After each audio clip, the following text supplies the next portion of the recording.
ಗುರು ಪೌರ್ಣಿಮೆ. ಈ ಗುರು ಪೌರ್ಣಿಮೆಯ ಪರ್ವ ಕಾಲದಲ್ಲಿ ಪ್ರತಿ ವರ್ಷ ಪದ್ಧತಿ ಗುರುಗಳು ಬರೋದು, ಪಾದ ಪೂಜೆ ಮಾಡಿಸಿಕೊಂಡು ಆಶೀರ್ವಾದ ಮಾಡೋದು, ಅಷ್ಟು ಬಿಟ್ರೆ ನಾವು ಬೇರೆ ಯಾವ ಕಾರ್ಯಕ್ರಮವನ್ನು ಹಮ್ಮಿಕೊಳ್ಳೋದಿಲ್ಲ. ಅದು ಪ್ರತಿ ವರ್ಷ BK ಶಿರಟ್ಟಿ, ರಾಯಬಾಗ್, ಬೆಳಗಾವಿ, ಹುಕ್ಕೇರಿ ಹೀಗೆ 5 ದಿನ ಗುರು ಪೌರ್ಣಿಮೆ ನಡೀತದೆ.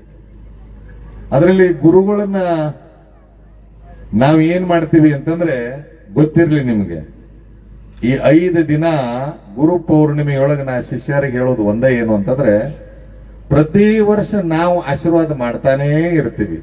ಆದ್ರೆ ಈ ಗುರು ಪೌರ್ಣಿಮೆಯ ಪರ್ವ ಕಾಲದೊಳಗ ಶಿಷ್ಯನಾದವನು ಗುರುಗಳ ಬಗ್ಗೆ ಭಗವಂತನಲ್ಲಿ ಪ್ರಾರ್ಥನೆ ಮಾಡಬೇಕು.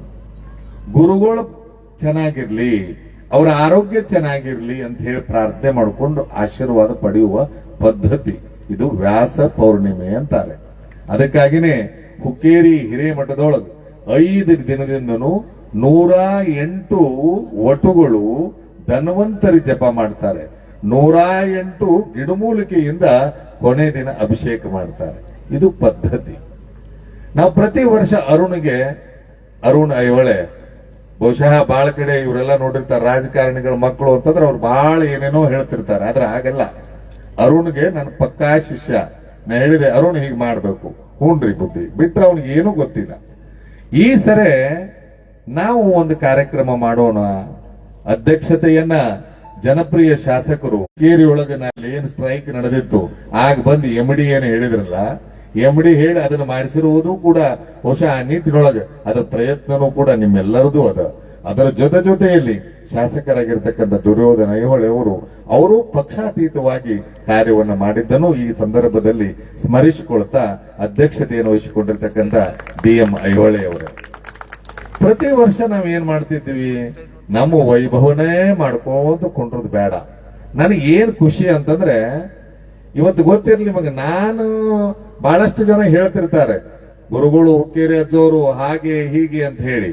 ನಾನು ಹೌದು, ಹಾಗೇನೂ ಹೌದು, ಹೀಗೇನೂ ಹೌದು. ಆದ್ರೆ ಒಂದು ಗೊತ್ತಿರ್ಲಿ, ನನಗಿಂತ ಹೆಚ್ಚು ನನ್ನ ಶಿಷ್ಯರ ಬೆಳಿಬೇಕು, ನನಗೆ ಆಸೆ ಅದು. ಅದೇನೋ ಗೊತ್ತಿಲ್ಲ. ಪ್ರತಿ ವರ್ಷ ಇವರಿಬ್ಬರು ಶಶಿಕಾಂತ್ ಗುರೂಜಿನು, ಚೋನಪ್ಪ ಪೂಜಾರಿನು, ನನ್ನಷ್ಟು ಹೊಗಳಿದವ್ರು ನಿಮ್ಮನ್ನ ಯಾರಿಲ್ಲ, ಹೌದಲ್ಲ?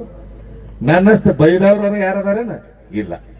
ಆದ್ರೆ ಪ್ರತಿ ಸರಿ ನನಗೆ ಒಂದು ಏನು ಅಂತಂದ್ರೆ, ಬಹುಶಃ ನಂದು ಒಂದು ಏನು ಇಚ್ಛೆ ಅಂತಂದ್ರೆ, ಬಹಳ ಜನ ಉತ್ತರ ಕರ್ನಾಟಕ ಹಾಗಾಗ್ಬೇಕು ಅದು ಹೋರಾಡೋದನೆ. ಆದರೆ ಹಸಿರು ಸೇನೆಯ ಮತ್ತು ರೈತ ಸಂಘದ ಗೌರವಾಧ್ಯಕ್ಷರಾಗಿರ್ತಕ್ಕಂಥ ಶಶಿಕಾಂತ್ ಗುರೂಜಿಯವರು, ಹಸಿರು ಸೇನೆ ರೈತ ಸಂಘದ ರಾಜ್ಯಾಧ್ಯಕ್ಷರಾಗಿರ್ತಕ್ಕಂಥ ಚೋನಪ್ಪ ಪೂಜಾರಿ ಅವರು ಹೆಮ್ಮೆಯಿಂದ ಹೇಳ್ಕೋಬೇಕು, ಕೇವಲ ಇವರು ಉತ್ತರ ಕರ್ನಾಟಕದಲ್ಲಿ ಅಷ್ಟೇ ಹೆಸರಲ್ಲ, ಇಡೀ ರಾಜ್ಯದ ತುಂಬಾ ಹೆಸರದ, ರಾಜ್ಯದ ತುಂಬಾ ಹೆಸರದ. ಜೊತೆಗೆ ಇನ್ನೊಂದೇನಂತಂದ್ರೆ, ನಾನು ಓದಿದ್ದೆಲ್ಲ ಮೈಸೂರು, ಆ ಭಾಗದಲ್ಲೂ ಕೂಡ ಇವರೇನು ಗಬರುಗಳು ಸುಮ್ಮನೆ ಕೂತಿಲ್ಲ, ಅಲ್ಲೂ ಧ್ವಜ ಹಾರಿಸಿ ಬಂದಾರೆ ಚೋನಪ್ಪ ಪೂಜಾರಿ ಅವರು, ಶಶಿಕಾಂತ್ ಗುರೂಜಿ ಅವರು. ಅದಕ್ಕಾಗಿ ನಾವು ಯಾವಾಗಲೂ ಕೂಡ ನನ್ನ ದೇಶ, ನನ್ನ ಜನ, ನನ್ನ ಪ್ರಾಣ ಮಾನಧನ ತೀರಿಸುವೆನೆ ಇದರ ಋಣ ಈ ಒಂದೇ ಜನುಮದಿ ಅನ್ನೋ ಹಂಗೆ ನಮ್ಮವರನ್ನ ನಾವು ಗುರುತಿಸಬೇಕು. ನಮ್ಮವರನ್ನ ನಾವು ಗುರುತಿಸಿ ಬೆನ್ನು ತಟ್ಟಿದ್ರೆ ಮಾತ್ರ ಸಾಧ್ಯ. ಅದಕ್ಕೆ ಇಡೀ ಕರ್ನಾಟಕದ ತುಂಬಾ ರೈತರಿಗಾಗಿಯೇ ತನ್ನ ಜೀವನವನ್ನು ಇಟ್ಟುಕೊಂಡು, ಹೆದರಲ್ಲ ಪುಣ್ಯಾತ್ಮ, ನಾ ಹೇಳ್ತಿರ್ತೀನಿ ಹುಷಾರೋ ಮಾರಾಯ ಅಂತೀನಿ, ನಿಮ್ಮ ಆಶೀರ್ವಾದ ಅಡ್ರಿ, ಏನಾಗಂಗಿಲ್ಲ ಅನ್ನುವ ದಿಟ್ಟತನ, ಗಟ್ಟಿತನ. ಇನ್ನು ಮುಂದಿನ ಪದ ಎಟ್ಟಿತನ. ಒಟ್ಟ ಯಾವ್ದ್ರಿಗೂ ಹೆದರಂಗಿಲ್ಲ. ನಿಮಗೆ ಹೇಳ್ತೇನೆ, ಗುರ್ಲಾಪುರದೊಳಗ ಏನು ಹೋರಾಟ್ರಿ, ಏನ್ ಹೋರಾಟ? ನಾನು ಹೇಳ್ತೀನಿ, ಬೇಡೋ ಮಾರಾಯ ಸಮಾಧಾನ. ಹೊಟ್ಟೆ ಕೇಳಲಿಲ್ಲ. ಹಂಗ ಅದ್ಭುತವಾಗಿ ಹೋರಾಟವನ್ನ ಮಾಡಿ ಎಲ್ಲರ ಮನಸ್ಸು ಗೆದ್ದು ನ್ಯಾಯ ಕೊಡಿಸಿರತಕ್ಕಂತ ಶಶಿಕಾಂತ್ ಗುರೂಜಿ ಇವತ್ತಿನಿಂದ ರೈತ ನೇತಾರ. ಹಾಗೆ ಚೋನಪ್ಪ ಪೂಜಾರಿ ಇವರಿಬ್ಬರು ಹೆಂಗದಾರ ಅಂತಂದ್ರ, ನಾ ಹೇಳಿದ ಜೋಡತ್ ಅಂತ ಹೇಳಿ ಹೆಸರಿಟ್ಟಿನಿ. ಚೋನಪ್ಪ ಪೂಜಾರಿ ಯಾವಾಗ್ಲೂ ಬೆಳಗ್ಗೆ ಶುರುನೆ, ನಾನು ಇತ್ತಿತ್ತಲಾಗಿ ಸ್ಟೇಟಸ್ ಶುರು ಮಾಡಿರ್ತೀನಿ. ಹೆಂಗ ಬರಮೂಡದಾಗಾರ ನಿಂತಿರ್ತಾನ ಪುಣ್ಯಾತ್ಮ, ಲುಂಗ್ಯಾಗಾರ ನಿಂತಿರ್ತಾನ, ಹೋರೋಡೋದು ಕಬ್ಬಣಾಗಾರ ನಿಂತಿರೋದು ಅಲ್ಲಿ ಹಂಗ. ಮತ್ತೆ ಇದನ್ನೇ ಹಿಡಿದು ಏನದ ಏನಪ್ಪ ಹುಡುಗೋಲ ಎದಕ್ ಹಿಡಿದಿರ್ತೇವ ಪುಣ್ಯಾತ್ಮ ಕೊಡುವ ಪುಡಾರಿ ಕಸ ಕಡೆ ಹಾಕೋ ಮುಂದೆ ಬಿಟ್ರ ಏನ್ ನೋಡ್ರಿ ಹೇಳೋದು. ಬಹುಶಃ ಚೋನಪ್ಪ ಪೂಜಾರಿ ಇವತ್ತಿನಿಂದ ರೈತ ನಾಯಕ ಇಬ್ಬರಿಗೂ ಈ ಪ್ರಶಸ್ತಿಯನ್ನು ನೀಡಿ ಆಶೀರ್ವಾದ ಮಾಡ್ತಾ ಇದ್ದೀವಿ. ಹಾಗೆ ನಾನೇನು ಅಂತಂದ್ರೆ ನನಗೆ ಇಬ್ಬರು ಕೂಡ ಚೆನ್ನಾಗಿರ್ಬೇಕು. ಅದಕ್ಕೆ ನಮ್ದು ಈ ವರ್ಷ ಏನು ಆಡಂಬರ ಬೇಡ. ಸುಮ್ಮನೆ ಅವ್ರಿಬ್ಬರು ನೋಡೋದು ಖುಷಿ ಪಡೋದು ಅದನ್ನೇ ಇಟ್ಟಿರೋ ಕಾರ್ಯಕ್ರಮ ಬಿಟ್ರೆ ಏನೂ ಇಲ್ಲ. ಅದಕ್ಕೆ ಒಂದು ಮಾತು ಹೇಳ್ತೇನೆ ನಿಮಗೆ, ನೀವೆಲ್ಲ ಹಸಿರು ಟಾವೆಲ್ ಲಕ್ಷ ಜನರ ನಡು ಪ್ರಶಸ್ತಿ ತಗೊಳ್ಳೋದಕ್ಕಿಂತನೂ ಗುರು ಸಾನ್ನಿಧ್ಯದೊಳಗ ಏನ್ ಆಶೀರ್ವಾದ ಆಗ್ಯದಲ್ಲ, ನಿಮ್ಮ ಮೇಲೆ ದೊಡ್ಡ ಜವಾಬ್ದಾರಿ ಅದ. ಅದಕ್ಕೆ ನೀವು ಕೆಲಸವನ್ನ ಮಾಡಿ. ನಿಮ್ಮ ಜೊತೆ ಯಾವಾಗಲೂ ಇರ್ತೀನಿ. ಜೊತೆಗೆ ಇನ್ನೊಂದೇನಂತಂದ್ರೆ ಶಾಸಕರ ಧ್ವನಿ ಎತ್ತಲೇಬೇಕು. ಇನ್ನ ಎಲ್ಲಾದ್ರೂ ಆ ಭಾಗದೊಳಗ ಒಂದು ಸ್ವಲ್ಪ ಭೂಮಿಗೆ ಕೋಟಿಗಟ್ಟಲೆ ಕೊಡುವಂತ ಆ ಭಾಗದ ಜನ ನಮಗೆ ಯಾಕ್ರಿ ಕೊಡಲ್ಲ? ಎಲ್ಲಾ ಏನಾದ್ರೂ ಅಭಿವೃದ್ಧಿ ಆಗ್ಬೇಕಾಗಿತ್ತು ಅಂತಂದ್ರೆ ಬೆಂಗಳೂರಾಗ ಆಗೋದಾ? ಬೇರೆ ಕಡೆ ಇಲ್ವಾ ಜಾಗ? ಇವುಗಳ ಬಗ್ಗೆ ನಾವು ತಲೆನೇ ಕೆಡಿಸ್ಕೊಂಡಿಲ್ಲ. ಅದಕ್ಕೆ ನಾನು ಇನ್ಮೇಲೆ ಶಾಸಕರ ಧ್ವನಿ ಎತ್ತಲೇಬೇಕು ಅನ್ನೋದನ್ನ ಈ ಸಂದರ್ಭದಲ್ಲಿ ಆಗ್ರಹವನ್ನ ಮಾಡ್ತಾ, ನಿಮಗ್ ಗೊತ್ತಿರ್ಲಿ ಬೇರೆ ಕಡೆ ಹೋಗಿ ನೀವು ತಮಿಳುನಾಡಕ್ಕೆ ಹೋದ್ರೆ ಅಲ್ಲಿ ಬರೀ ಕೇವಲ ಚೆನ್ನೈ ಅಷ್ಟೇ ಬೆಳೆದಿಲ್ಲ, ಬೇರೆ ಬೇರೆ ಜಿಲ್ಲೆಗಳನ್ನು ಕೂಡ ಬೆಳೆಸಿ ಸಮಾನವಾಗಿ ಬೆಳೆಸ್ತಾರೆ. ಆದ್ರೆ ಇವತ್ತಿನವರೆಗೂ ನೆನಪಲ್ಲಿಟ್ಟುಕೊಳ್ಳಿ, ಇವತ್ತಿನವರೆಗೂ ಏನ್ ಅಭಿವೃದ್ಧಿ ಆದ್ರೂ ಬೆಂಗಳೂರನೇ, ಏನಾರ ತಂದ್ರು ಬೆಂಗಳೂರೊಳಗನೆ. ನಾವೇನು ಬೆಕ್ಕ ಬಿಡದೇವೇನು? ನಾವೇ ಯಾಕೆ ಸುಮ್ಮನೆ ಕೂತ್ಕೋಬೇಕು? ಅದಕ್ಕೆ ಧ್ವನಿ ಎತ್ತಬೇಕು. ಆ ನಿಟ್ಟಿನೊಳಗೆ ಇಬ್ಬರು ಆ ಕೆಲಸವನ್ನ ಮಾಡ್ತಾ ಇದ್ದಾರೆ. ಜೊತೆಗೆ ಎಲ್ಲ ಏನಾದ್ರೂ ಒಂದಿಷ್ಟು ನಿಮ್ಗೆ ಗೊತ್ತಿರ್ಲಿ, ಅಲ್ಲಿ ಏನಿಲ್ಲಿ ನಮ್ಮದೆಲ್ಲ 1 ಎಕರೆಗೆ ಏನು ಕಿಮ್ಮತ್ ಕೊಡಬೇಕು ಅದು 10 ಪಟ್ಟು ಅವ್ರು ಕೊಡಕತ್ತಾರ. ಯಾಕೆ ನಾವು ಧ್ವನಿ ಎತ್ತಬಾರದು? ಆ ನಿಟ್ಟಿನಲ್ಲಿ ಇವತ್ತು ರೈತ ನೇತಾರ ಮತ್ತು ರೈತ ನಾಯಕ ಇನ್ಮೇಲೆ ಗಟ್ಟಿತನದಿಂದ ಹೋಗ್ಲಿ. ಜೊತೆಗೆ ನಾವಂತೂ ನಿಮಗೆ ಮನಪೂರ್ವಕವಾಗಿ ಗೊತ್ತಿರ್ಲಿ ನಿಮಗೆ, ಗುರು ಮುನಿಬಾರದು, ಗುರು ಹರಸಬೇಕು. ಗೊತ್ತಾಯ್ತಲ್ಲ? ಗುರು ಶಿಷ್ಯನಲ್ಲಿ ಕಳವಳ ಇರಬೇಕು, ಗುರುವಿನಲ್ಲಿ ಕಳಕಳೆ ಇರಬೇಕು. ಶಿಷ್ಯ ಉದ್ಧಾರ ಆಗಲಿ ಅನ್ನುವ ಕಳಕಳೆ ಗುರುವಿನಲ್ಲಿ ಇತ್ತು ಅಂತಂದ್ರೆ ಸಾಕು, ಎಲ್ಲವೂ ಸಿದ್ಧಿ ಆಗ್ತದೆ ಅನ್ನೋದನ್ನ ಹೇಳ್ತಾ ಇಬ್ಬರಿಗೆ ಇವತ್ತು ನಾವು ಮನಸ್ಸು ತುಂಬಿ ಆಶೀರ್ವಾದ ಮಾಡಿ ಮನಪೂರ್ವಕವಾಗಿ ಇವತ್ತು ಗುರು ಪೌರ್ಣಿಮೆ ದಿನ ಇವತ್ತಿಲ್ಲಿ ಆಶೀರ್ವಾದ ಆಗತ್ತದ. ನಿಮಗೆ ಗೊತ್ತಿರ್ಲಿ, ನಾಳೆ ರೈತ ನೇತಾರಾಗಿ ರೈತ ನಾಯಕ ಆಗಲಿ ನನ್ನ ಗುರು ರುದ್ರಮುನಿ ಜಗದ್ಗುರುಗಳ ಹೆಸರಲ್ಲಿ ಇವರಿಗೆ ಪ್ರಶಸ್ತಿ. ನನ್ನ ಗುರುಗಳು, ಈಗಿನ ಗುರುಗಳು ವೀರ ಸೋಮೇಶ್ವರ ಹೆಸರಲ್ಲೇ ನಾಳೆ ಪ್ರಶಸ್ತಿ. ಎರಡೂ ಕೂಡ ನಿಮಗೆ ನಾಳೆ ಲಭಿಸ್ತದೆ. ಜೊತೆಗೆ ಪ್ರತಿ ವರ್ಷನೂ ಏನ್ ಮಾಡ್ಲಿ ಅರುಣನೇ ಮಾಡೋದು. ಆಮೇಲೆ ರಮೇಶ್ ಶಾಸ್ತ್ರಿ ರನ್ನ ಬೆಳಗ್ಲೊಳಗೆ ಬಹಳ ದೊಡ್ಡ ಜನ ಸೇರ್ತಾರೆ. ನನಗೆ ನೀನ್ ನೋಡಿದ ಕೂಡಲೇ ಹಿಂಗ ನೆನಪಾಯ್ತಮ್ಮ, ದಾನೇಶ್ವರ ಸ್ವಾಮಿಗಳು ಯಾರು ಬಂಡಿಗನಿ, ಅವರು ಅಲ್ಲೆಲ್ಲ ಕರ್ಕೊಂಡು ಹೋಗಿ ದಾಸೋಹವನ್ನು ಮಾಡ್ತಿದ್ರು. ಆ ನಿಟ್ಟಿನೊಳಗೆ ನೀನು ಬೆಳಿಬೇಕು. ಇವತ್ತು ಅಜ್ಜಾರ ನಾನ್ ಪ್ರಸಾದ ಮಾಡಿಸ್ತೀನಿ. ನಾನು ಎಲ್ಲಿ ಮಾಡಿಸೋ ಮಾರಾಯ? ಇಲ್ರಿ ನೀವ್ ಎಲ್ಲಿ ಹೇಳ್ತೀರಿ ಅಲ್ಲಿ ಅಂದೆ. ತಡಿಪ, ಇಲ್ಲೊಂದು ನಮ್ದು ಎಡವಟ್ಟಿ ಶಿಷ್ಯ ಅದ, ನಾವು ಅರುಣ್ ಕೇಳ್ತೇನೆ ಅಂತ ಹೇಳಿ ಅರುಣ್ ಹೆಂಗ್ ಮಾಡೋನು ಅವ್ರು ಮಾಡಾಕತ್ತಾರ. ಹ್ಞೂನ್ರಿ ಅಜ್ಜಾರ. ಕೊನೆಗೆ ಇವತ್ತು ಎಲ್ಲರಿಗೂ ಮಹಾಪ್ರಸಾದದ ವ್ಯವಸ್ಥೆಯನ್ನ ಮಾಡಿ ಇದು ಮಾಡಬೇಕು. ನೀವು ಬರೇ ಸ್ವಾಮಿಗಳು ತಗೊಳ್ಳೋದು ಅಷ್ಟೇ ಅಲ್ಲ, ನಾವು ಶಾಸ್ತ್ರಿ ಅಂದ್ರೆ ಬಹಳ ಭಕ್ತರದಾರ್ರಿ, ನಮ್ಗಿಂತ ಹೆಚ್ಚದಾರ ಹೋಗುದು, ಏನೇನೋ ಕೂಡಿಸ್ಕೋತಿರ್ತಾನ, ಏನೇನೋ ಕಾರ್ಯಕ್ರಮ ಮಾಡ್ತಾನ. ಆದ್ರೆ ಇವತ್ತು ನನಗೇನ್ ಖುಷಿ ಅಂತಂದ್ರೆ ಯಾವಾಗಲೂ ನಾವು ಗುರುಗಳು ಹತ್ತರ ಬಾಗಿದ ತಲೆ ಮುಗಿದ ಕೈ. ಇವತ್ತು ನಾನು ಅಭಿಮಾನದಿಂದ ಹೇಳ್ತೇನೆ ರಮೇಶ್ ಶಾಸ್ತ್ರಿ, ನನಗೆ ನೀನು ಆ ಗುರುಜಿ ಈ ಗುರುಜಿ ಅನ್ನೋಕ್ಕಿಂತ ಹೆಚ್ಚಾಗಿ ಒಬ್ಬ ಗುರುವಿನ ಶಿಷ್ಯನಾಗಿ ಅದ್ಭುತವಾದ ಕಾರ್ಯವನ್ನು ಮಾಡಿ ಇವತ್ತು ಮಹಾಪ್ರಸಾದವನ್ನ ಮಾಡಿದೆಪ್ಪ. ನಿನಗೆ ಒಳ್ಳೇದಾಗ್ಲಿ, ಇನ್ನೂ ಹೆಚ್ಚಿನ ಕಾರ್ಯ ನಿನ್ನ ಕಡೆಯಿಂದ ಆಗ್ಲಿ ಅನ್ನೋದನ್ನ ಈ ಸಂದರ್ಭದಲ್ಲಿ ಶುಭವನ್ನ ಹಾರೈಸ್ತಾ ನಾನು ಯಾಕೆ ಮೊದಲು ಮಾತಾಡಕತ್ತೀನಿ ಅಂತಂದ್ರೆ ಈ ಸರಿ ನಮ್ಗೆ ಯಾವ್ದು ಬೇಡ. ಇದು ಇವತ್ತ ಹಂಗಂತ ತಿಳ್ಕೊಂಡು ನಾಳೆ ನಾಡದ್ದು ಇರ್ತದೆ.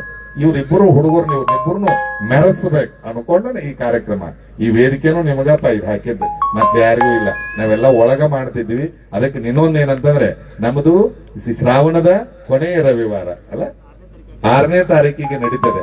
ಆ ಸಂದರ್ಭದಲ್ಲೂ ಕೂಡ ಇನ್ನೊಂದೇನಂತಂದ್ರೆ ನನ್ನ ಇಚ್ಛೆ ಆದ ಈ ರೈತರನ್ನ ಹೊರಗೆ ತರಬೇಕು. ನೀವು ಬರೀ ಕೇವಲ ನಾ ತಪ್ಪು ತಿಳ್ಕೊಬೇಡ್ರಿ, ಇವ್ರು ಕೂಡ ಹಠ ನಂದು ಅದ. ನೀವು ಬರೀ ಹೋರಾಟ ಕಷ್ಟ ಅಲ್ಲ, ಹೆಂಗ್ ಬೆಳಿಬೇಕು ನಾವು ಹೆಂಗ ಮುಂದೆ ಬರ್ಬೇಕು ಆ ನಿಟ್ಟಿನೊಳಗ ಆಗ್ಬೇಕು. ಹಂಗ 100 ಮಂದಿನ ಗುರುತಿಸ್ರಿ ಅಂತ ಹೇಳಿದೀವಿ. ನೋಡೋಣ ಇದನ್ನೇ ಅಕಸ್ಮಾತ್ ಆಗಿ 100 ಮಂದಿಗೆ ಅವರೇ ನಾನು ಸುಮ್ಮನೆ ಬಂದು ಸನ್ಮಾನ ಅಲ್ಲ. ಹುಕ್ಕೇರಿ ಸ್ವಾಮಿಗಳ ಕಡೆ ಸುಮ್ಮನೆ ಸನ್ಮಾನ ತಗೊಳ್ಳೋದು ಅಷ್ಟು ಸುಲಭದ ಮಾತಲ್ಲ. ಸಾಧನೆ ಮಾಡ್ಬೇಕು, ಅವ್ರು ಇನ್ನೊಬ್ಬರಿಗೆ ಪ್ರೇರಕ ಆಗ್ಬೇಕು. ಆ ನಿಟ್ಟಿನ ಕಾರ್ಯವನ್ನ ಬಹುಶಃ ಅವರೆಲ್ಲ ಮಾತಾಡ್ಕೊಂಡು ಬಹಳ ದಿವಸ ಅಂತ ಹೇಳಿ ಇವ್ರಿಗೆ ಬಿಡು ಇರಂಗಿಲ್ಲ. ಈ ಪುಣ್ಯಾತ್ಮ ನಿನ್ನಿಂದನೂ ಫೋನ್ ಹಚ್ಚಾಕಿದ್ದೀನಿ, ಸಿಗವಲ್ಲ. ಮತ್ ಚೋನಾಪಗೆ ಹಚ್ಚೀನಿ, ಏನೋ ಮಾರಾಯ ಎಲ್ಲಿ ಸಿಗವಲ್ರು. ಆಮೇಲೆ ನಂತರದಲ್ಲಿ ನಿನ್ನೆ ಮಾತಾಡಿ ಬಹಳಷ್ಟು ಸಂತೋಷ ಆಯ್ತು. ಅದಕ್ಕೆ ನಿಮಗೆ ಮನಸ್ಸು ತುಂಬಿ ಆಶೀರ್ವಾದ ಮಾಡ್ತೀವಿ. ಒಳ್ಳೇದಾಗ್ಲಿ, ನಿಮ್ಮಿಂದ ಒಳ್ಳೆ ಕೆಲಸಗಳಾಗ್ಲಿ. ಒಂದು ಮಾತು ಮಾತ್ರ ನಿಮ್ಗಿಬ್ಬರಿಗೂ ಏನ್ ಹೇಳೋದಂತಂದ್ರೆ, ಯಾರಿಗೂ ಹೆದರಬೇಡ್ರಿ, ಯಾರಿಗೂ ಹೆದರಬೇಡ್ರಿ, ಯಾರಿಗೂ ಹೆದರಬೇಡ್ರಿ. ಜೊತೆಗೆ ಯಾವುದೇ ಕಾರಣಕ್ಕೂ ಯಾರನ್ನೂ ಓಲೈಸಬೇಡಿ. ಇದು ನಮ್ಮ ಆಜ್ಞೆ. ಯಾರನ್ನೂ ಓಲೈಸಬೇಡಿ. ನಿಮಗೆ ರೈತರೇ ನಿಮ್ಮ ಮುಖವಾಹಿನಿಯಾಗಿ ನಿಲ್ಲಬೇಕು ಅನ್ನುವುದನ್ನ ಈ ಸಂದರ್ಭದಲ್ಲಿ ಹೇಳ್ತಾ ನಿಮಗೆಲ್ಲರಿಗೂ ಒಳ್ಳೇದಾಗ್ಲಿ. ವೇದಿಕೆ ಮೇಲೆ ಬಹಳಷ್ಟು ಜನ ಇದ್ದಾರೆ. ಶಿವು ಇದ್ದಾನೆ, ಆಮೇಲೆ ನಮ್ಮ ಹಿರಿಯರಾಗಿರ್ತಕ್ಕಂಥ ಪಾಟೀಲ್ರು, ನಮ್ಮ ಯಾವಾಗಲೂ ಬಲಗೈ, ನಮ್ಮ ಶಾಸಕರ ಬಲಗೈ ಆಗಿರ್ತಕ್ಕಂಥ ಎಲ್ಲರೂ ಇದ್ದಾರೆ. ನಿಮ್ಮ ರೈತ ಮುಖಂಡರು ಇದ್ದೀರಿ. ಎಲ್ಲರಿಗೂ ಒಳ್ಳೇದಾಗ್ಲಿ. ಆಮೇಲೆ ಏನಂತಂದ್ರ 5 ನಿಮಿಷ ಹೋರಾಟದ ಬಗ್ಗೆನೇ ಮಾತಾಡಪ್ಪ. ಹೋರಾಟದ ಬಗ್ಗೆನೇ ಮಾತಾಡ. ಆದ್ರ ಒಳ್ಳೆ ಆಧ್ಯಾತ್ಮ ಜೀವಿ, ಒಳ್ಳೆ ಆಧ್ಯಾತ್ಮ ಜೀವಿ. ಅದಕ್ಕ 5 ನಿಮಿಷ ಸಾಕೋ ಮಾರಾಯ. ಬಿಟ್ರೆ ಗಂಟೆ ಹೊಡೆಯವ್ರವ್ರ ಬ್ಯಾಡ್. ನಮಗೆ 5 ನಿಮಿಷ ಅಟ್ಟ ಹೋರಾಟ. 5 ನಿಮಿಷ ಆದ್ಮೇಲೆ 10 ನಿಮಿಷ ಆಧ್ಯಾತ್ಮ. ಯಾಕಂದ್ರೆ 15 ನಿಮಿಷ ಆಧ್ಯಾತ್ಮ. ಯಾಕಂದ್ರೆ ಆರಾಮ ಇರೋದು. ಈ ಗುರು ಪೌರ್ಣಿಮೆಯೊಳಗ ನಿಮ್ಗೆ ಇನ್ನೂ ಗೊತ್ತಿರಲಿ ಎಷ್ಟು ಗುರುಗಳ ಬಗ್ಗೆ ಶ್ರದ್ಧೆ ಅಂತಂದ್ರೆ, ಇನ್ನೂ ನಿಮ್ಗೆ ಗೊತ್ತಿರಲಿ, ಒಂದು ಇಂಚಿಗೇರಿ ಮಠದ ಅಧಿಪತಿ ಆಗಿದ್ರು ಕೂಡ ಎಷ್ಟು ವಿನಯ ರೀ, ಎಷ್ಟು ವಿನಯ. ಅದು ಬಹಳ ಖುಷಿ ಆಗ್ತದೆ. ಇನ್ನೂ ನಿಮ್ಗೆ ಗೊತ್ತಿರಲಿ, ಹಿಡ್ಕೊಂಡು ಜೈಕಾರ ಹಾಕುವಂತ ನಮ್ಮನ ಮುಂದೆ ಬಿಡಂಗಿಲ್ಲ, ಹಂಗಿರ್ತಾರ.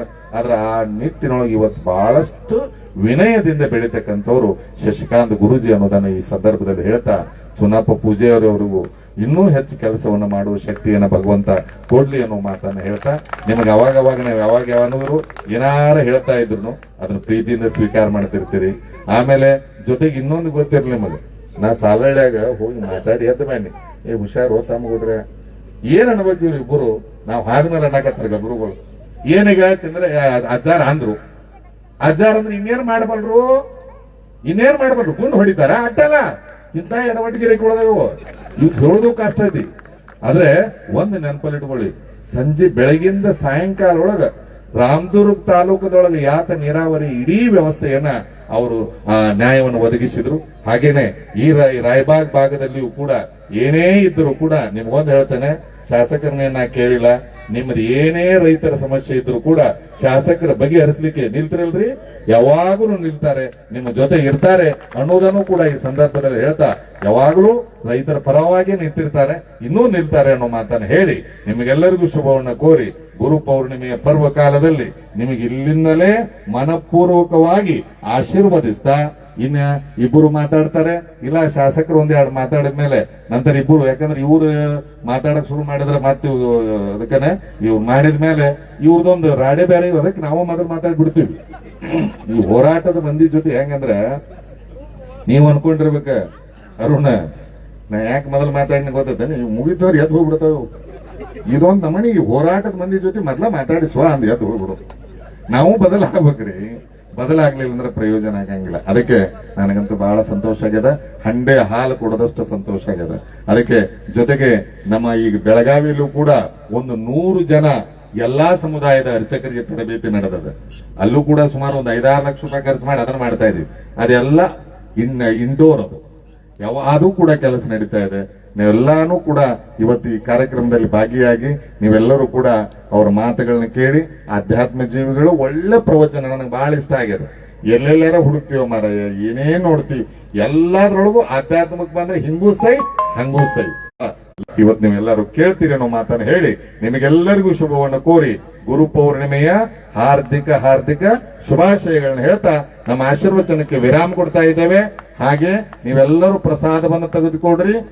ನಮ್ಮ ರಮೇಶ್ ಶಾಸ್ತ್ರಿಗಳು ಸುಮಾರು ಎಷ್ಟು ಜನ ಬಂದಾರಪ್ಪ? 50. ನಾನೇನ ಎಷ್ಟು ಮಂದಿ ಕೊಡ್ತಾರ, ನೀ ಹೇಳಾಕ್ ಬರೋದಿಲ್ಲ ಮಾರಾಯ.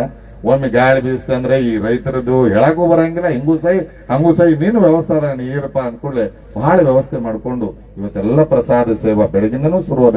ಭಗವಂತ ಅವ್ರಿಗೆ ಒಳ್ಳೇದ್ ಮಾಡ್ಲಿ ಅಂತ ಹೇಳಿ ಶುಭವನ್ನ ಹಾರೈಸಿ ನಮ್ಮ ಮಾತಿಗೆ ವಿರಾಮ ಕೊಡ್ತಾ ಇದ್ದೇವೆ. ಜೈ ಗುರು ಶಾಂತ್.